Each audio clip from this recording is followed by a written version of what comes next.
আজ বানাবো আমি একটি নতুন ধরনের রেসিপি, ডিম ছাড়াই ডিমের অমলেট।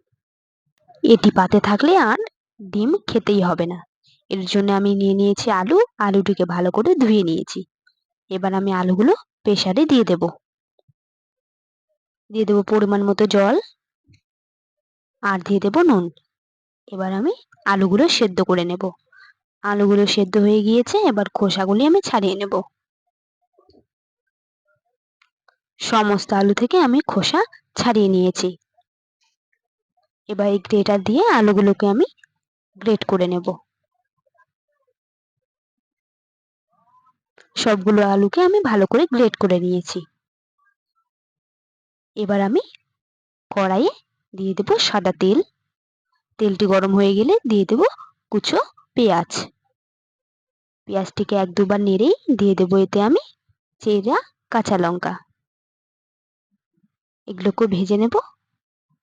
পেঁয়াজগুলো যখন হালকা লাল হয়ে ভাজা হয়ে যাবে, তখন দিয়ে দেব টমেটো বাটা 2 চামচের মতো। দিয়ে দেব সামান্য জল। এবার দেব স্বাদ মতো নুন, হলুদ গুঁড়ো, দিয়ে দেব ধনে গুঁড়ো। এবার মশলাটিকে ভালো করে কষিয়ে নেব। এদিকে মশলাটির থেকে তেল ছেড়ে দিয়েছে, মশলাটি আমার কষা হয়ে গিয়েছে। এবার গ্রেট করে রাখা আলুগুলো আমি দিয়ে দেব। দিয়ে এবার ভালো করে আমি নেড়ে নেব, যাতে মশলাটির সঙ্গে আলুগুলো মিশে যায়। এদিকে মশলাটির থেকে আমার আলুগুলো মিশে গিয়েছে। এবার আমি এখানে দিয়ে দেব, এর উপর দিয়ে গ্রেট করে পনির দিয়ে দেব।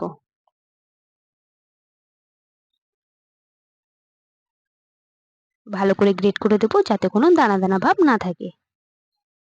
সবগুলো পনির গ্রেট হয়ে গিয়েছে। এবার আলুটির সঙ্গে পনিরটিকে আমি ভালো করে মিশিয়ে নেব। পনিরটি আমার হয়ে গিয়েছে। এবার আমি এটিকে ঠান্ডা করে নেব। এদিকে আমি নিয়ে নিয়েছি পাঁপড়। পাঁপড়টিকে জলের মধ্যে চুবিয়ে এবার সমস্ত জল আমি হাত দিয়ে চেপে বের করে নেব। এবার সেই আলু পনিরের পুরটি এর মধ্যে দিয়ে দেব। এবার চারপাশে এরকম করে মুড়িয়ে দেব, যাতে কোনো দিকে ফাঁকা না থাকে। এরকম করে সবগুলো আমি করে নিয়েছি। এবার কড়াইয়ে দিয়ে দেব সাদা তেল। তেল গরম হয়ে গিয়েছে। এবার আমি ডিমগুলোকে ভেজে নেব। এক পাশে ভাজা হয়ে গিয়েছে, আরেক পাশে উল্টে দেব। এরকম করে আমি লাল করে ভেজে নেব। ভাজা হয়ে গিয়েছে, তুলে নিয়েছি। এরকম ভাবে আমি সবগুলোকে ভেজে নিয়েছি।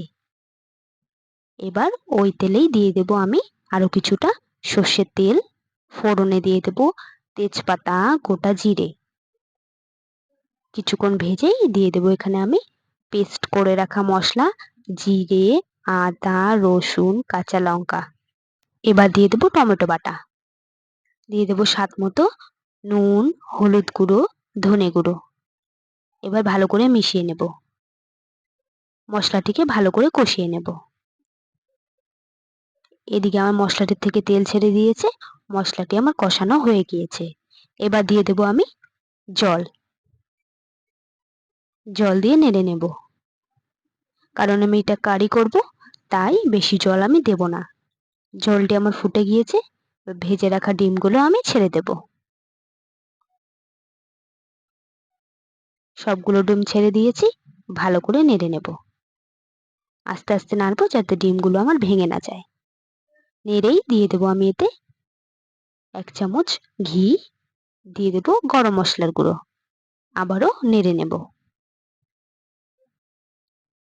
ঝোলটি একটু ঘন হয়ে গেলে আমি নামিয়ে নেব।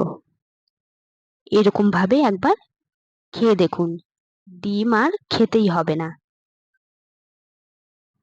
ভালো লাগলে লাইক এবং সাবস্ক্রাইব